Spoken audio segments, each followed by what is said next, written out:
자, 시간 관계상 바로 시작하겠습니다.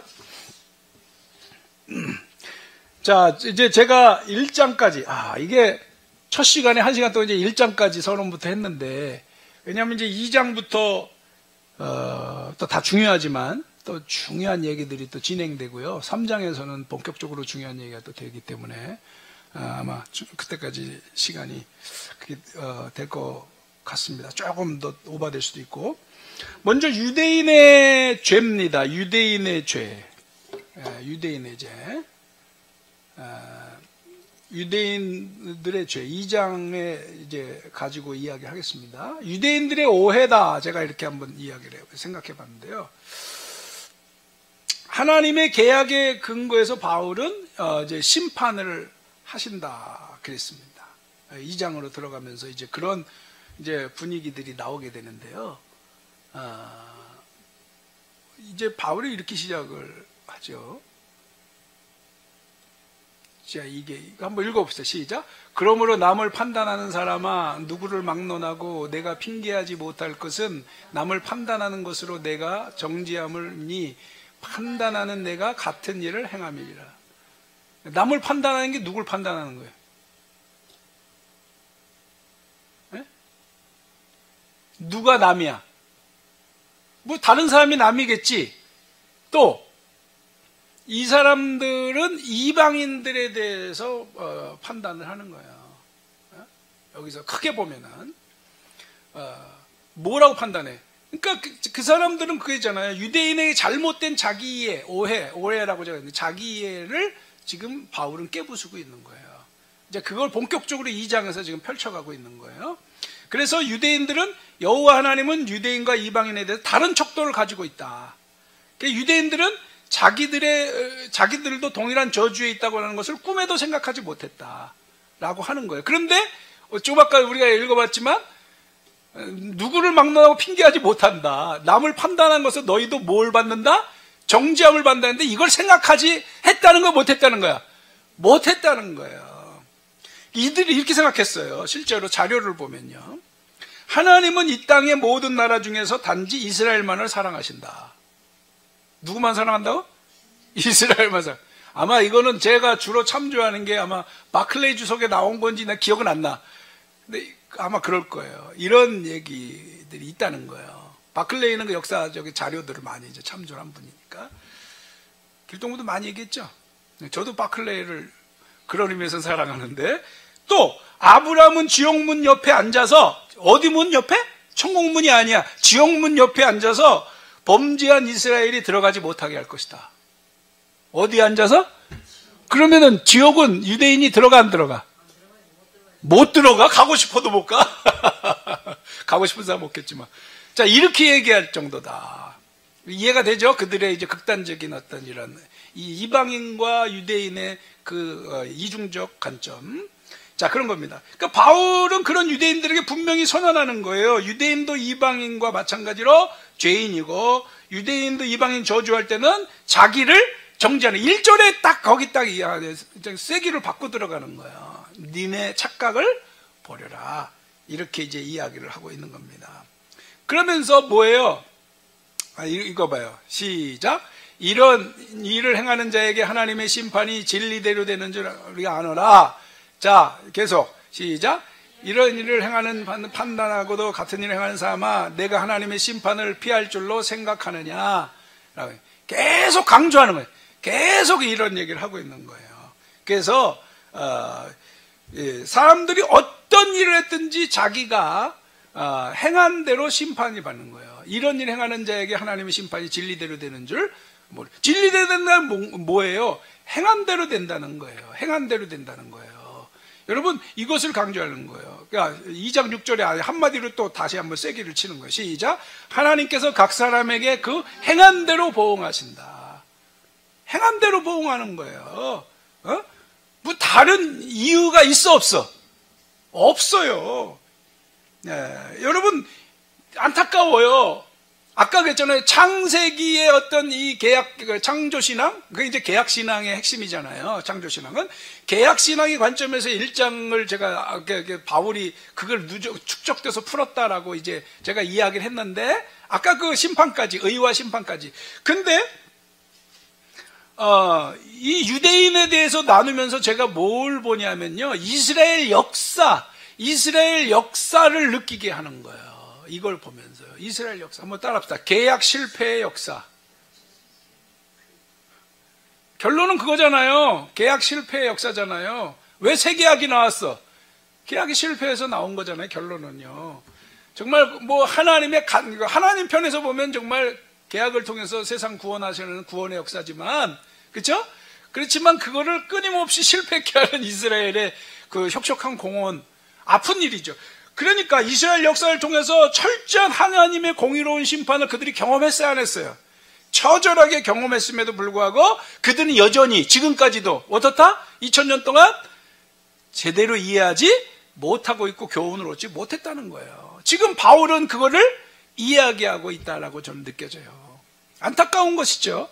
그래서 하나님께서 지금도 이스라엘에게 인자하심과 용서하심, 오래 참으심을 베푸시는 것은 그들을 회개케 하기 위함이에요. 바울에게는 이 마음이 있을까 없을까? 이제 우리가 9장으로 넘어가면 그게 아주 잘 드러나기도 하는데요. 이제 그런 마음이 여전히 살아있다고요. 당연히 그건 없을 수 없죠. 하나님의 백성인데. 자, 그래서 이방인과 다르게 생각해서가 아니죠. 하나님이 그들을 통해 계획하심과 역사하심이 여태까지 역사 속에 수천 년 동안 있었으니까 그런 걸, 그래서 그들을 뭘로 세워서 제사장 나라 거룩한 백성으로 세워가지고, 그렇잖아요? 그래서 하나님의 구원 계획을 통해서 역사를 펼치기를 바란 건데, 그걸 이루기 위해서 실패하면 다시 일으켜가지고, 그 역사의 반복, 이스라엘 역사는 정말, 저는 어떻게 보면요, 신약보다 구약에 더 집중을 했던 것 같아. 이 캐노스를 하면서 더더군다나. 그래서 나는, 구약의 사람인가 신약의 사람인가 헷갈릴 때가 있어. 근데 이제 왜냐하면 그거 정리를 위해서는 구약에 대한 이해가 많이 있어야 되기 때문에 그랬던 것 같아요. 뭐 신약을 저희가 안 했다는 건 아니죠. 저도 신약도 많이 연구를 했는데, 아니 구약은 양이 많아서 그런지 연구를 많이 했던 것 같아요. 한번 여러분 생각해요. 하빌의 길이 더 가까워요? 제인의 길이 더 가까워요? 하기는 하빌의 길이 더 익숙하죠? 그거 사실이라고. 캐노스 사람들이 주로 그럴 거라고.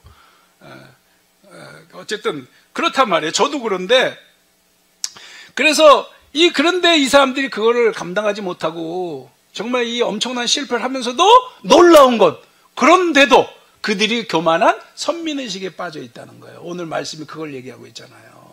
그럼에도 자기들만 잘났다는 거예요. 자기들만 옳다고, 자기들만 의롭다. 이렇게 아까 그래서 그런 사례들, 그게 당시 유대 사회에서 있었던 사례들이거든요. 유대인들이 그렇게 생각해요. 여러분도 많이 그런 비슷한 말들을 들어보셨잖아요. 그죠? 자, 이런 안타까운 일들이 있다는 겁니다. 그래서 곧 끝내 거룩하신 하나님의 세상 구원의 비밀을 그들이 발견하지 못했다라고 하는 겁니다. 이것을요, 우리 그리스도인들에게서도 정말 좀 심각하게 생각해야 돼요. 우리 그리스도인들도 이런 고민을 좀 해봐야 됩니다. 하나님은 외모가 뭐 말하는 거예요? 하나님은 외모로 취하지 않는다. 6절. 어디 또 나오게 되는데. 왜 여기 있죠? 이는 하나님이 외모로 사람을 취하지 않는다. 11절에 보니까 이게 나오잖아요. 외모가 뭐예요? 여기서 혈통과 종교 이런 걸 말하는 거예요. 혈통과 종교로 취하지 않는다는 겁니다. 악을 행하는 사람에겐 환난과 곤고함으로 징벌하는 거고요. 그렇죠? 이게 하나님의 법입니다. 반면 선을 행하는 사람에겐 영광과 존귀와 구원과 영생이 있는 거예요. 이거는요, 바뀔 수가 없는 거예요. 이게 제 얘기예요? 읽어봐요. 여기 있잖아요. 악을 행하는 각 사람이 영에는 환난과 공고가 있으니, 먼저는 누구에게? 유대인도 마찬가지고, 그 다음에 이방인에게도 마찬가지라는 거예요. 똑같아. 이건 다르지 않아. 선을 행하는 사람은, 딴 얘기하는 게 아니야. 지금 선을 행하는 각 사람에게는 영광과 평강, 존귀와 평강이 있고, 내가 얘기한 게 아니에요. 바울이 얘기한 거죠. 영생이 행함에 따라서 달라질 수 있다라고 이야기하는 거예요. 그걸 가지고 바울의 다른, 뭐 여기서만 얘기한 게 아니에요. 고린도후서 5장. 제가 잘 찾죠? 이게 잘 찾는 게 뭐냐면 저도 이걸 쓰니까 잘 찾는 거예요, 집에서. 자, 10절, 11절 읽어보겠습니다. 시작. 이는 우리가 다 반드시 그리스도의 심판대 앞에 나타내어 각각 선악간에 그 몸으로 행한 것을 따라 받으려 함이라. 우리는 주의 두려우심을 알므로 사람들을 권면하거니와 우리가 하나님 앞에 알려졌으니 또 너희의 양심에도 알려지기를 바라나라. 자, 요게 세번역인가 보네. 세번역. 여기 또 공동번역으로 갔잖아, 아까 내가. 세번역으로 해야 훨씬 좋은데. 네. 여기 10절 읽어보겠습니다. 시작. 우리는 모든 심판대에 나타내야 합니다. 그리하여 각 사람이 선한 일을 하든지 악한 일을 하든지 몸으로 행한 일을 모두를 따라 마땅한 보응을 받아야 합니다. 똑같죠? 이 얘기, 이 논조가 같은 거죠? 예. 이거 누구한테 얘기하는 거야? 교회에게 이야기하는 거예요. 교회에게. 고린도 교회에게. 그리스도인들에게 말하는 거야. 우리 하나님 그리스도 심판대 앞에 서야 돼. 믿음으로? 지금 아까 믿음 중요하다고 했지만은, 그런데 여기서 뭐라고 그래? 선한 일 했냐, 악한 일 했냐? 이렇게. 거기 그 몸으로 행한 일이야, 이건요. 뭘로? 몸으로 행한 일을 따라 마땅한 보응을 받아야 된대. 내가 제일 문제예요, 지금. 여러분아 각자 알아서 생각하죠. 나는 지금 내가 급해. 자, 이게 이제 걱정이에요. 자, 그렇습니다. 이렇게 이야기를 하고 있는 거예요. 교회에게도. 그러니까요, 유대인에게 지금, 우리 먼저는 지금 구약의 지금 전통 속에 있고, 아직도 거기에 갇혀 있는 사람들에게 지금 유대인들에게 이야기하고 있는 거예요. 옛 계약의 사람들에게 이야기하는 거예요. 그렇죠? 유대교 율법에 붙들려 있는 사람들에게 지금 이야기하고 있는 거라고요. 너희들이 그러면서 결국 뭐라고 그러는 거예요? 야, 율법을 듣고 알고 뭐 그런다고 그래서 되냐? 어떻게 해야 된다고? 행해야 된다. 그 뒤에 이제 쭉 나오는 거죠. 아까 어디까지 갔어요? 11절까지 갔잖아요. 이제 그런 게 나오지만. 그러니까 여기 딱 나오잖아요. 시작. 하나님 앞에서는 율법을 듣는 자가 의인이 아니요 오직 율법을 행하는 자라 의롭다. 이 구절을 우리는 항상 기억해야 돼. 믿음의 법만 기억하지 말고, 그 믿음이 쉬우니까 요거만 그거 생각하는데, 아까 1장 16, 17절만 생각하지 말고 뭘 생각해야 돼? 2장 13절도 우리가 좀 생각해 봐야 돼요. 다시 읽어봐요. 시작. 하나님 앞에서 율법을 듣는 자가 의인이 아니요 오직 율법을 행하는 자라 의롭다 하심을 얻는다. 이게 진리예요, 아니에요? 이게 진리잖아요. 근데 우리가 어떻게 다른 말할 수가 있어요? 그렇죠? 이거는 바뀔 수가 있는 게 아니에요. 왜? 다른 말로 하면 우리가 계약을 듣는 자가 의인이 아니고 계약을 실천하는 자가 의인이라는 거예요. 율법이 계약법이잖아요. 계약이잖아요. 우리가 이렇게 이야기해요. 바울도 지금 그런 심정으로 이야기하는 거예요. 요거 잠깐 또 우리 또 바람 쐬러 갔다 오면. 몇 장? 자, 요거 한번 읽어봅시다. 시작. 나더러 주여 주여 하는 자마다 천국에 들어갈 것이 아니요 다만 하늘에 계신 내 아버지의 뜻대로 행하는 자라야 할 것이다. 들어가리라. 천국은 천국 백성이 되고 하기 위해서 뭐 해야 된다고? 하나님의 뜻대로 행하는 자라야 된다. 라고 하는 의미는 뭐예요? 하나님의 계약의 말씀대로 행하는 자라야 된다는 것이죠. 예수님이 하신 말씀도 같은 의미로 받아들여 줄 수밖에 없습니다. 그러니까 우리가 예수님 이름 부른다고 안 되는 거예요. 여기서 뭐 나오잖아요. 주여 주여 하면서 종교행위 했다는 거 아니에요? 종교행위 이거는. 그렇죠? 이게 하나님의 뜻이었다는 거 아니야. 선지자랍시고 지금 선지자 똑바로 했으면 다행인데 에? 그리고 귀신 쫓았대 또. 또 능력 받았대 또. 권능, 여기 다 나오잖아요. 근데 이거 다 허당이라는 거 아니에요. 하나님의 뜻대로 하지 못했다는 거예요. 계약 백성다운 면모를 갖추지 못했다는 거예요. 이 얘기는. 그러니까 종교 행위하고 신앙적인 행위, 오늘 그리스도인들이 얼마나 이게 긴장할 얘기인지 모르는 거죠. 유대인들에게도 하는 말이지만 그리스도인들에게도 하는 말이거든요. 이게 정말 심각하게 우리가 이제 다가온다라고 하는 겁니다. 또 우리가 너무도 잘 아는 얘기고, 여기가 아니지, 지금 다시 이제 로마서 가야 되잖아, 지금. 왔다 갔다 정신 없네. 여러분은 정신 있죠? 자, 앞에서도 이런 거 한번 읽어보자. 시작. 무릇 율법 없이 범죄한 자는 또 율법 없이 망하고, 율법이 있고 범죄한 자는 율법으로 말미암아 심판. 그러니까 이방이나 유대인이나 똑같다는 얘기예요. 계속 똑같다 얘기하는 거죠. 바울은 이란성 쌍둥이야. 이란성 쌍둥이. 이해가 안 돼요? 이란성 쌍둥이라니까. 무슨 뜻인지 알았죠? 이거 뭐야? 읽어봐요. 시작. 율법이 없는 이방인은 본성으로 율법의 일을 행할 때는 이 사람은 율법이 없어도 자기가 자기에게 율법이 되나니, 이런 이들은 그 양심이 증거가 되어 그 생각들이 서로 혹은 고발하며 혹은 변명하여 그 마음에 새긴 율법의 행위를 나타내느니라. 그러니까 여기 양심이 율법이라는 얘기잖아요. 이 얘기도 굉장히 중요한. 사도 바울은 2000년 전에 벌써 이런 정리가 다 맞춰져 있다는 게, 계약에 대한 깊이. 아까 우리 계약 맺었다. 이게 다 설명이 되는 이야기잖아요.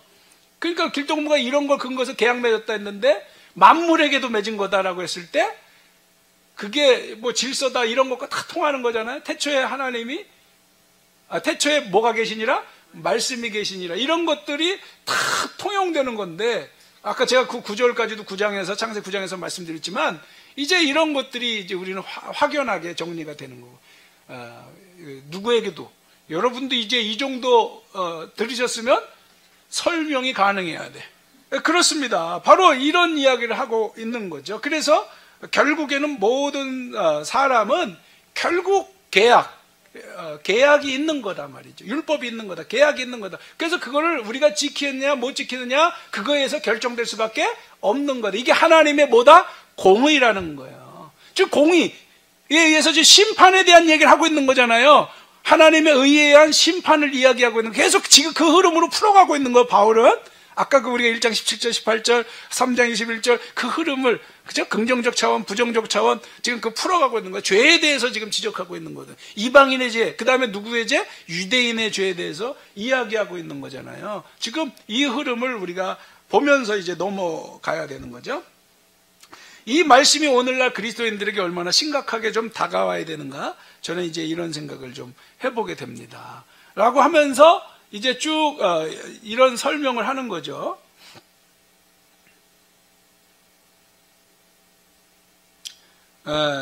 그래서 유대인이라 불리는 너희가 율법을 의지하고 하나님을 사랑하고 율법의 교훈을 받아 하나님의 뜻을 알고 지극히 선한 것을 분간하고 맹인의 길을 인도하는 어둠에 비치고 율법에 있는 지식과 진리의 모든 부분, 아유 완벽해, 그죠? 이렇게 어리석은 자의 교사고 이런 얘기를 하느니, 근데 보세요. 이거 읽어봐. 시작. 그러면 다른 사람을 가르치는 내가 내 자신은 가르치지 아니하느냐? 도둑질하지 말라 선포하는 내가 도둑질하느냐? 간음하지 말라 하는 너희가 간음하느냐? 우상을 가증히 여기는 내가 신전 물건을 도둑질하느냐? 율법을 자랑하는 내가 율법을 범함으로 하나님을 욕되게 하느냐? 이게요, 정말 유대인들이 이렇게 엉망으로 살았을까? 이권사님, 살았을 것 같아, 안 살았을 것 같아? 그렇죠. 훌륭한 사람들인데. 아니, 이보다 훌륭한 족속이 어딨어. 그렇죠? 솔직히 말하면. 우리 집사 인정? 안 인정? 에? 인정이죠, 사실은요. 감히 지금 우리 그리스도인들이 비교도 안 돼. 따지고 보면, 그죠? 그들의 행위의 수준을 보면요. 그렇단 말이죠. 그러면 이거 어떻게 이해해야 돼요? 근데 놀라운 거는 그 당시에 이들이 그렇게 안 살았을 것 같은데, 결과적으로 보면요, 그 그들의 사회 속에서는 이런 많은 문제들이 실제로 자기들은 아닌지 몰라. 자기들은 덜한지 몰라. 예를 들어 그 중에 대표가 누구야? 바리새인 같은 사람들이죠. 바리새인 같은 사람들은 겉으로 볼 땐 어때? 겉으로 볼 땐 어때? 남들이 볼 때도. 예수님도 얘기했잖아요. 나중에 보면은 그거죠. 그거를 마태가 쓸 때 무슨 심정을 썼을까? 그 사회를 다 알고 있고 시대를 알고 있으니까 그렇게 쓴 거 아니야? 마태복음 6장에 뭐라고 그랬어? 찾아줘요? 기억이 안 나? 더 갔네. 자, 뭐 할 때도, 구제할 때도 외식하고, 그죠? 또, 기도할 때도 외식하고, 또, 금식할 때도 외식하고, 매일 외식, 돈도 많아, 외식도 잘하고. 자, 그죠? 그 외식 뭐 했다는 거야? 껍데기만 남아있다는 거야, 껍데기만. 그래도 그 사람들은 그렇게 흉내나 내고 있고 그렇지만은, 그러면, 이게 뭐가 비판받아야 돼요? 이 사람들 자체도 비판받아야 되지만은, 그 속에서 살아가는 죄인이라고 취급되는 사람들은 뭐야? 엉망진창으로 살아가는 거예요. 뭐 하면서? 자기들도 내면에는 많은 병적인 문제가 있지만은, 내적인 문제가 있고 잘못된 오해로 유대교 율법 안에 갇혀져 있으니까. 그렇지만은 그 결과로 그 사회가 어떻게 되는 거예요? 백성들이 죄인이라고 취급되는 사람들이 특히 그렇게 비참하게, 누구 때문에 그런 거야, 그러면? 중요한 건. 그들 때문에 그런 거예요. 이해가 되시죠? 그 사회에 대한 책임은 누구에게 있는 거예요? 교사라고 하는 너희들 때문에 누가 다 잘못되는 거야? 만백성이 다 잘못되고 있다는 거야. 이렇게 이해해야 될 것 같아. 저는 그렇게 이해가 되더라고. 이걸 다시 한번 이렇게 보면서. 그 사회가 얼마나 잘못되고 있는가. 오늘날 그럼 교회도 똑같은 거죠. 나한테 좀 욕하고 있는 건데, 갑자기. 우리 믿는 사람들도 또 이거 책임을 져야 되는 거예요. 우리는 괜찮은데 사회가 엉망이래. 말이 돼, 안 돼? 이게 말이 안 돼 버리는 거예요, 이렇게 되면은요. 누구 때문에 그런 거야, 결국? 항상 우리가 그런 도전을 받지만, 우리가 책임을 다하지 못하고, 세계의 빛의 역할을 감당하지 못하고. 그러니까, 이런 일을 범하게 되는 거다. 지금 바울이 이야기하는 것들은 바로 이런 상황을 보여주고 있는 것이다라고 저한테는 와닿는 거예요. 이런 모습들이 그 사회가, 그래서 다 병들었어.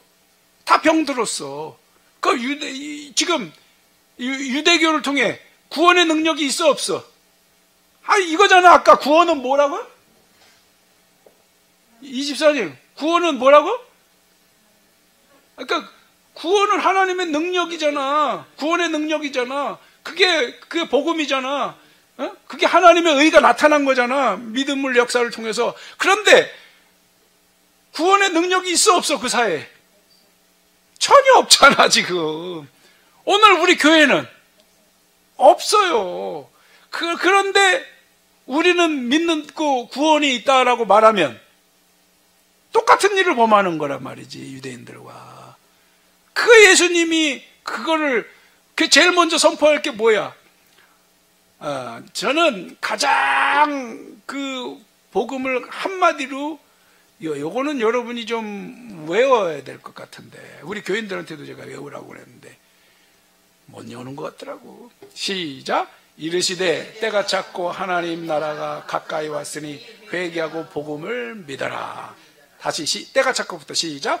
때가 찼고 하나님 나라가 가까이 왔으니 회개하고 복음을 믿어라. 이게 회개하라, 천국이 가까이 왔느니라를 좀 더 구체적으로 더 정확하게 마가가 표현한 거예요. 때가 찼어요. 하나님 나라가 가까이 왔어요. 이게 더 정확하죠? 하나님 나라가 가까이 왔어요. 그러니까 어떻게 해야 돼? 회개하고 복음을 믿어라. 이렇게 얘기해요. 이 구절이 개약으로서 가장 정확하게 표현하고 있는 구절이 아닌가라는 생각이 들어요. 그래서 여러분이 외우면 참 좋겠다라는 생각이 드는데, 자, 그런 거예요. 회개가 돼야 되는 거예요. 그 복음을 믿어라는 거예요. 이게 오늘 주제의 또 하나의 축약된 하나의 본문이라고 말할 수도 있겠죠. 로마서의 본문을 누구의 표현으로? 마가의 표현으로 하고 있지 않나라는 생각을 이제 해보게 되는데, 다 회개해야 되는 거예요. 지금 심각하게. 지금 오늘날 교회도 마찬가지고, 우리가 이런 관점에서 한번 보면 왔다 갔다 해서 헷갈리시기는 하겠는데, 헷갈려요? 그럼 뭐 그냥 여러분은 이제 하도 강의를 많이 들으셔서 척척척척 누적되는 줄로 믿습니다. 자, 그렇죠? 자, 그런 겁니다. 우리가 정말 이 2장을 보면 오늘 우리 그리스도인들의, 우리가 누워서 침 뱉게 하는 이런 느낌이 확 들고, 저 같은 그 맹인의 길을 인도하는 자예요. 저도 지금 이제 이런 얘기를 할 수도 없을 것 같아요. 이제 부끄러워가지고. 율법에 있는 지식과 진리의 모범을 가지. 이거 계약 백성이 있는 우리는 독인장해야 될 것 같아요. 이거 뭐 선생이라고, 뭐 그냥 교사라고, 뭐 여기 그냥 좋은 말 다 했는데 이게 오히려 우리한테 반어적으로 쓰는 거잖아요. 그죠? 역설적으로 쓰는 거잖아요. 좀 충격입니다. 근데 오늘 우리 안에, 이 세상 안에 이게 얼마나 끔찍한 얘기입니까? 그죠? 여기 도둑질하지 마라. 그럼 간음하지 마라. 자랑질하는 너희가, 신앙을 자랑하고 뭐 하는 너희가 뭐냐 말이야. 하나님 망신 준다 이거야. 그러니까 이거 읽어봐. 참, 이게 누가 한 거야 이게? 에? 이게 내가 어디서 이거 이게 원래 이사야지, 이사야 여기죠? 이사야죠? 이사야서죠. 읽어봐요. 시작. 기록된 바와 같이 하나님의 이름이 너희 때문에 이방인 중에서 모독을 받는도다. 이사야 때도 이것이 뭐 제2이사야라고 치자고요. 이게 제2이사야 저도 한 500년 이상 된 거예요. 여기서부터. 그러니까 구약에서도 하나님 백성이 욕먹는, 망신당한다. 예? 또 예수님 당시에도 망신당한다. 또 오늘 우리도 망신당한다. 그게 변함이 없는 거야. 이게 참 슬픈 얘기야 이게 사실은요. 야, 이방인 중에 뭐야? 안 믿는 사람한테 이런다. 이 얘기를 바울이 하고 있는, 이게 가다 빌려다 썼지만 그 얘기가 그 얘기 아니겠어요? 정말 안타까워요. 그러니까 할례에 대해서 그러면서 이야기를 하는 거야. 이제 25절에 한번 읽어봐요. 시작. 너희가 율법을 행하면 할례가 유익해. 율법을 범하면 할례는 무할례가, 할례 받은 거 안 받은 거 아무 소용이 없다는 거예요. 우리가 정말 이게 사실 충격적인 얘기가 되는 거죠. 자, 그래서 할례 받은 사람은 할례 받은 사람답게 다 살아야 된다는 거예요. 그렇지 않은 사람은 할례 받지 않은 사람과 아무 의미가 없고, 할례를 받았다. 오늘 우리로 말하면 뭐예요? 24님, 우리로 말하면 뭘로 설명을 좀 해봐. 마이크를 들고. 설명을 해봐요. 우리는 세례잖아요, 세례. 실제로 바울은요, 지금 어딘지, 골로새서인가예요. 지금 못 찾아서 내가 헤맬까봐 거기 안 가는데요. 어느 구절에, 다음에 내가 기억나면 말씀드릴 텐데, 할례와 세례를 이렇게 섞어서 이야기할 때가 있어요. 왜냐? 우리한테는 곧 뭐라는 거예요? 할례가 세례라는 거예요. 왜? 다시 태어나는 거니까. 하나님의 사람으로, 계약 백성으로 다시 태어난 거예요. 똑같은 거야. 신약에는 세례고 구약에는 할례야. 넷자가 똑같아. 그것만 똑같은 게 아니라 의미도 같은 거라고요. 우리는 새 사람이 된 거야. 그러면은, 근데 우리가 말씀대로 못 살면 세례는 무세례가 되는 거야. 무세례. 여기 무할례가 아니야. 이제 우리는 무세례지. 아멘이에요? 아멘 안 하네 또. 왜? 무세례 될까 봐. 자, 무세례라는 거예요. 사실 좀 충격적인 건데요. 그래서 우리들이 여기서, 그래서 이면적 유대인이 되라. 이제 이런 얘기가 나오는 거예요. 한번 읽어봅시다. 시작. 표면적 유대인이 아니요. 표면적 육신의 할례가 아니라. 제가 로마서 4장을 여기서, 로마서 4장 넘어갈 거예요. 어차피 시간 관계상 제가 다음 주에 되도록 6장부터 5장은 이제 한번 참조하게 되면, 제가 아직 정리를 안 했어요. 이러니까 이렇게 얘기하는 거예요. 근데 4장은 분명히 넘어갑니다. 왜냐면 이런 내용이에요. 4장은 지금 요약합니다. 4장 한마디로 정리하면 아브라함은 믿음으로 모든 계약 백성의 조상이 됐다는 거예요. 그러니까 이 얘기는 뭐예요? 이면적 유대인이 되라는 거예요. 이 얘기가. 예? 그거를 제가 지금 짧게 이렇게 이야기하는 거예요. 그래서 진정한 아브라함의 후손이 되려면 믿음으로 응답해야 된다. 4장 11절, 17절. 그 4장을 한번 확인하자고요. 11장 17절에 보면 11절 한번 읽어봅시다. 시작. 그가 할례의 표를 받은 것은 무할렛이 믿음의 의로 의해. 창세기 15장 6절입니다. 요거 무할렛이죠. 할례는 17장에서 받아요. 그렇죠? 나이가 앞으로 10살 이상 더 갈 때입니다. 12여 살이 더 가야 됩니다. 그때 바울은 그것까지 말하는 거예요. 무할례자로서 모든 믿는 자의 조상이 돼서 그들도 의롭게 여기심을 받으려 함이니라. 자, 이렇게 얘기했어요. 바울은 아주 정확하게 이제 그런 17절에서는 뭐라고 그래요?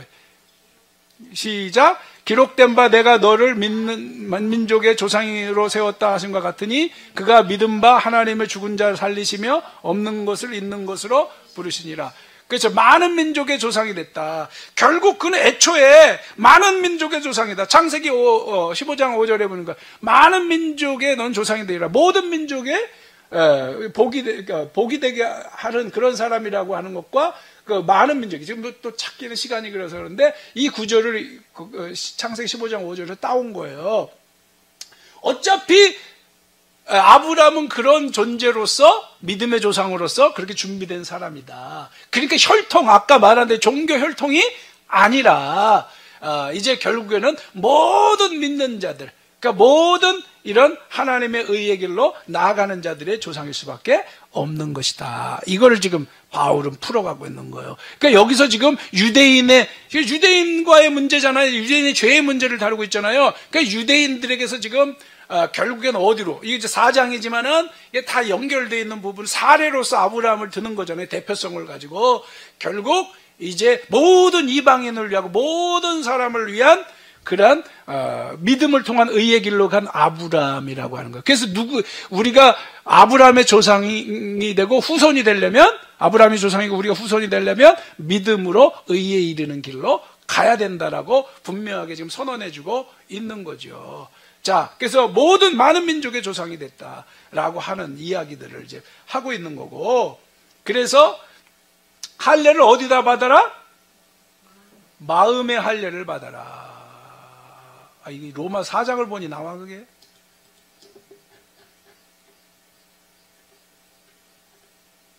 자, 마지막에 한번 읽어봅시다. 시작. 오직 이면적 유대인이 유대인이며 할례는 마음에 할지니 영에 있고 율법 조문에 있지 아니한 것이라. 그 칭찬이 사람에게서가 아니요 다만 하나님에게서다. 자, 로마서 2장 마지막 구절 중요하죠. 결론입니다. 그래서 사도 바울은 세 가지로 유대인에 대해서 도전을 한다. 그러니까 이게 로마서 2장부터 4장에 있는 이야기를 종합해서 제가 말씀드리면 첫째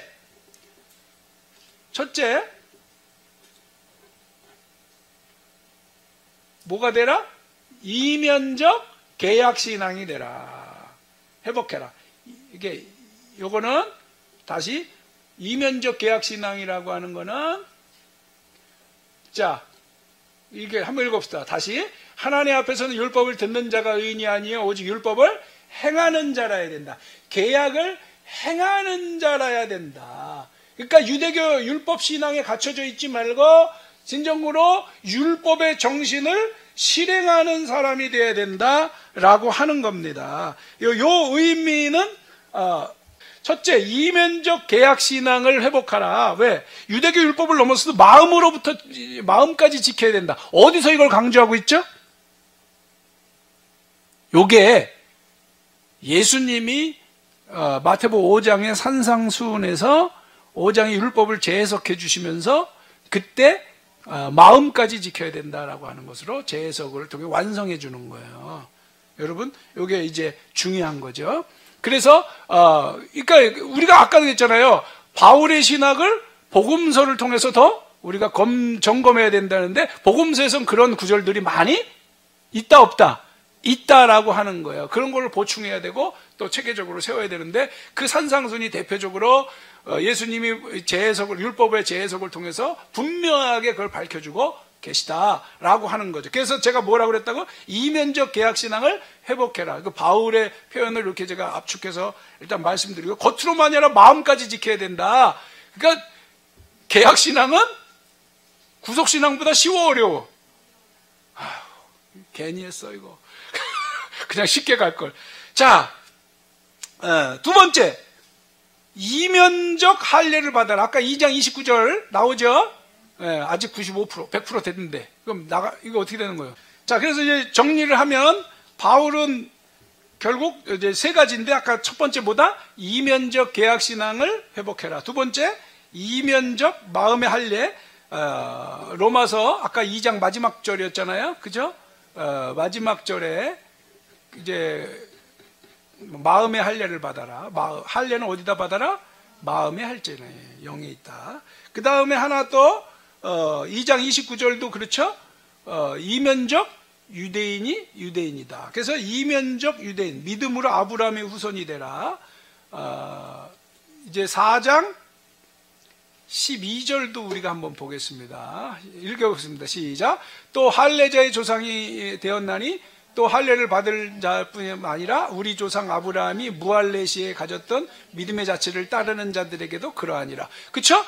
그러니까 믿음의 자체를 따르는 자들에게 조상이 된다는 아브라함이 분명하게 밝히고, 아브라함인데 바울이 밝히고 있는 거죠. 자, 그래서 여기까지 하고 이제 마지막 중요한 또 부분이 2장에 그래서 유대인의 죄에 대해서 말씀드렸습니다. 그 다음에 그래서 이제 3장으로 넘어가면서 마지막에 우리 오늘 3장까지 이제 할 건데, 아까 이제 4장은 제가 간단하게 이야기를 했고요. 이제 3장으로 가서 이제 한다면은 죄와 하나님의 의에 대해서 좀 이야기를 해보도록 하겠습니다. 죄와 하나님의 의에 대해서. 자, 이 본문은요, 3장 9절부터 이제 3장 31절까지의 내용을 지금 이제 다룰 건데요. 본문은 1장부터 3장을 종합하고 있습니다. 3장 9절부터. 그리고 동시에 로마서 5장까지 이어진다고 볼 수가 있습니다. 그렇기 때문에 굉장히 중요한 본문인데요. 하이라이트죠. 사실은 이제 바울이 초반부에서 풀어가는 이 복음에 대한, 그러니까 하나님의 의, 그러니까 복음과 하나님의 의에 대해서, 믿음에 대해서 풀어가는 하나의 이제 그 하이라이트입니다. 그래서 이방인의 죄와 유대인의 죄에 대해서 심도 있게 다룬 사도 바울은 결론적으로 본문에서 죄 아래 사는 인생은 스스로 어떻게 된다? 의로워질 수 없고 구원에 이를 수 없다. 결론은 그래서 따뜻다. 이방인이나 유대인이나 결국 동일하다. 그렇습니다. 동등하다는 겁니다. 동등하다. 아까 뭐라고 그랬어요? 그래서 이란성 쌍둥이다. 생긴 건 다른데 결국 똑같다. 이렇게 결론이 나온다. 모든 사람은 죄인이다. 모든 사람은 죄인이다. 그게 이제 10절부터 한번 읽어보겠습니다. 시작. 기록된 바 의인은 없나니 하나도 없으며 깨끗는 자도 없고 하나님을 찾는 자도 없고 다 치우쳐 함께 무익하게 되고 선을 행하는 자는 없나니 하나도 없도다. 이게 다 이제 빌어서 쓴 거잖아요. 구약의 말씀들이 이제 쭉 그냥 뭐 길게 이제 여기 다 여기저기서 끌어왔기 때문에 이제 그런 건데, 그래서 바울은 이것을 하나의 자기의 어떤 체계로 이제 활용하고 있어요. 그래서 결국 모든 인생은 뭐다? 죄 아래에 있는 실존이다라고 하는 것을 분명하게 밝히고 있습니다. 사실 자신을 진정으로 돌아보는 사람은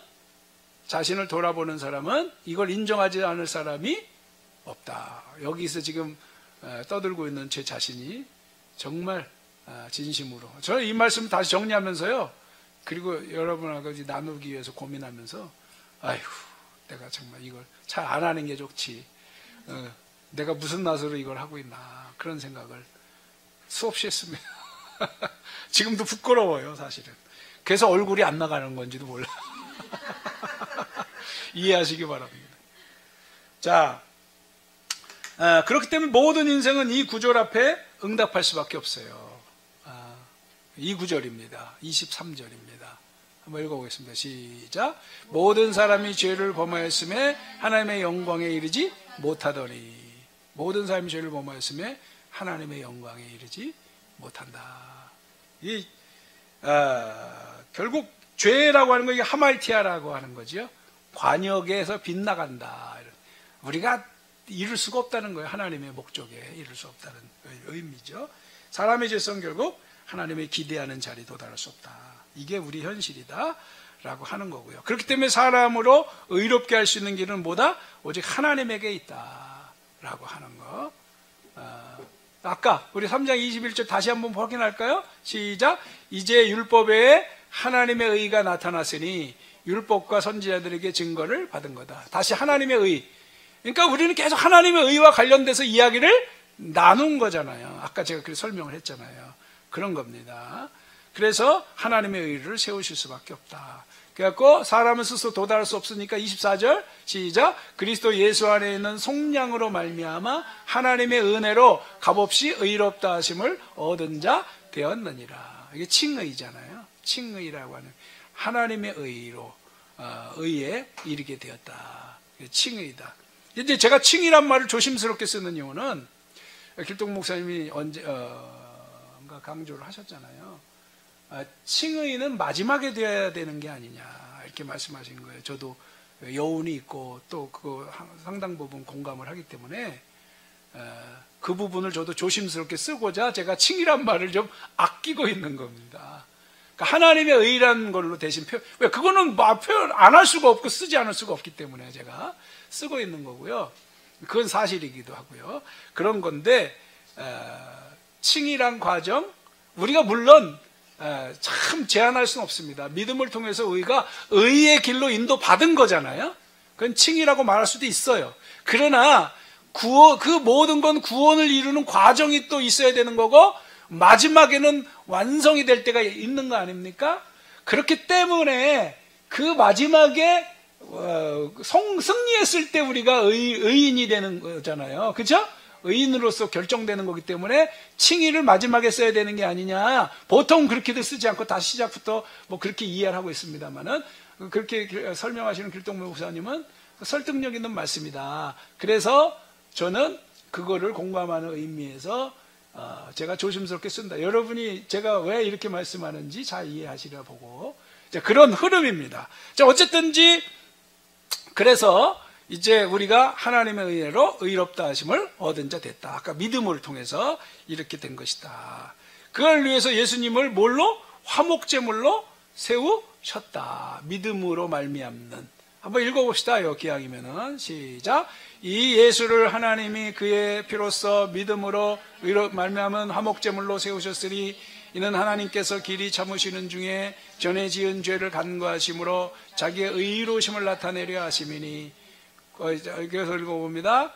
곧 이때 자기의 의로우심을 나타내사 자기도 의로우시며 또한 예수님을 믿는 자를 의롭다 하려 하심이라.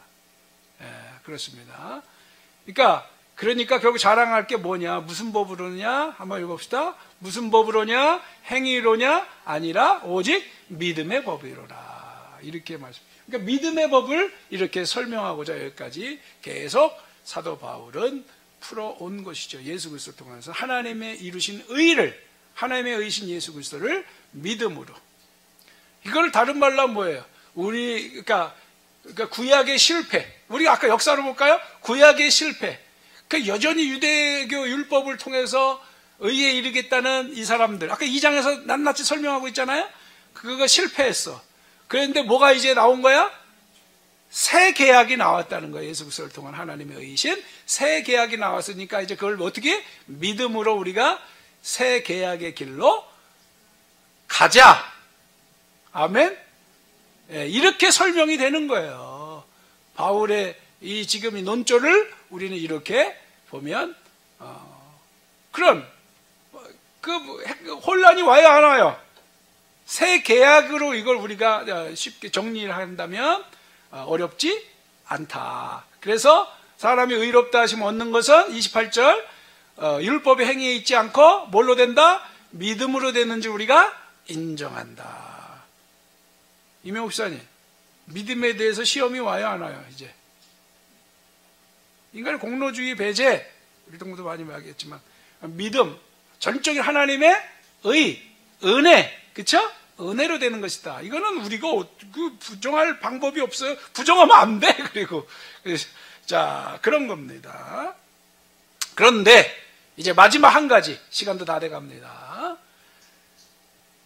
근데요, 어떤 분도 그렇고 이 구절을 말하는 분은 없는데 제가 이걸 로마서 3장 마지막 절은 왜 다 빼고 얘기하나? 나는 이게 제일 중요해. 제일 중요하다고 얘기하는 이유가 뭐냐면 계약적 관점에서 볼 때 제일 중요해. 한번 읽어보겠습니다. 시작. 그런즉 우리가 믿음으로 말미암아 율법을 파괴하느냐? 그럴 수 없느니라. 도리어 율법을 굳게 세우느니라. 아멘? 이 구절은 다들 넘어가더라고. 왜? 도대체 저걸 뭐라고 해석해야 돼? 슬쩍슬쩍 넘어가는 거야. 율법을 파괴한데 믿음이? 여기서 율법은 유대교 율법일까? 시내산 율법이고 계약법을 말하는 거예요. 왜 계약은 파기가 되면 안 되죠? 율법은 계약이에요. 계약은 뭐예요? 창조의 기초예요. 세상을 창조한 법칙이에요. 세상 통치의 토대고 권세예요. 그렇죠? 율법은 폐할 수 있어 없어? 율법을 폐한다는 건 하나님의 공의가 살아있는 거야 아니야? 사라지는 거야. 의가 사라지는 거야. 우리는 하나님의 의를 지금 계속 이야기했는데 그건 사라지는 거야. 바울의 구원론은 결국 뭐예요? 이게요, 믿음으로 폐하는 게, 믿음으로만 이게, 그러니까 설명할 수 있는 얘기가 아니에요. 그거를, 아까 제가, 여러분, 그러니까, 우리가 공간복음서로 설명돼야 되고, 요한복음을 설명돼야 된다. 뭐, 그건 더 복잡한 얘기들, 뭐, 길동물 통해서 많이 들으셨긴 하지만, 자, 이 구절, 아까 로마서 3장 31절과, 요거를, 로마서 17장, 한번 읽어보겠습니다. 내가 로마서라고 했어 지금? 세게 들으세요. 시작. 마가 율법으로 선지자를 폐하러 온 줄로 생각하지 마라. 폐하러 온 것이 아니라 완전하게 하라. 완전하게 한 거면 믿음으로 끝났다 얘기가 아니에요. 저 잘 지키려는 거야? 안 지키려는 거야? 18절 1.1억도 안 사라진대. 이걸 지극히 작은 거 하나도 버리는 자는 어떻게 된다고? 천국에서 지극히 작다. 그리고 이거를 행하며 가르치는 자는 크다. 그리고 그거를 서기관과 바리새인보다 낫지 못하면 천국에 들어갈 수 없다. 그리고 바리새인과 유대인들은 그러니까 서기관들은 어떻게 지켰다는 거야? 아까 6장으로 제가 보여줬잖아. 6장에서 마태오 6장에서 외식자라는 돈 많은 사람들이잖아요. 그런 식으로 지켜서는 된다 안 된다? 안 된다. 모두로 지켜라? 이면적인 율법 신앙이어야 된다. 계약 신앙이어야 된다. 마음으로부터 지켜야 된다. 그쵸? 그래야 행동까지 온전해진다. 그 정신을 지켜라. 이렇게 얘기하는 거라 만만한 얘기 아니다라고 그랬는데요. 이게 바울에게서도 마지막 구절이 믿음의 법이라고 그래서 그 율법이 폐하려지냐? 계약은 폐하질 수 없다. 이렇게 얘기하는 결론이 예수님의 얘기와 제가 연결해 봤어요. 제 해석이 잘못된지 나는 모르겠어요. 근데 나는 아무리 봐도 내 수준에서는 이 말씀 도대체 나는 내가 맞는 것 같은데 모르겠습니다. 질문 이제 마지막으로 한 몇 분 동안 혹시 질문이 있을 수도 있으니까 이제 끝!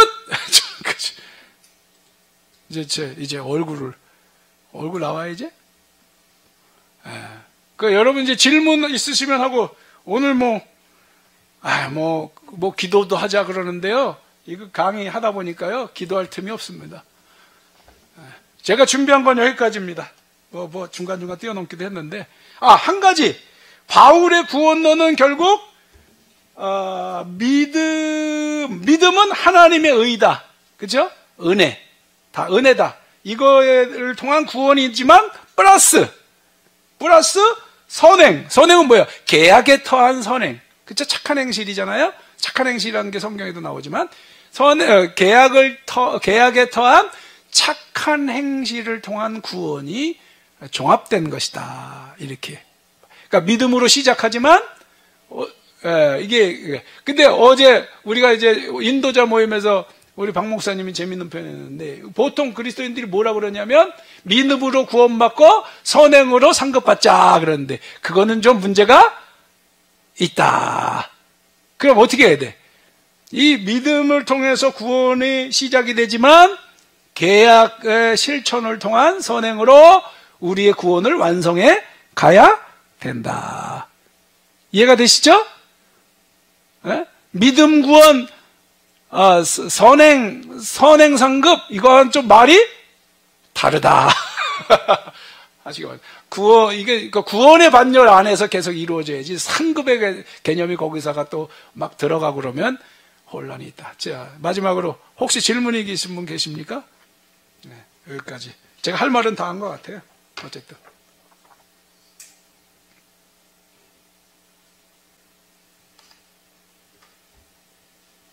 없으십니까? 배고프시군요, 다들. 없으시면 끝내도 되겠습니까? 연혜경 목사님. 네. 끝내도 되겠어요? 네, 수고하셨어요. 또 누구한테 물어보나. 오종성 목사님.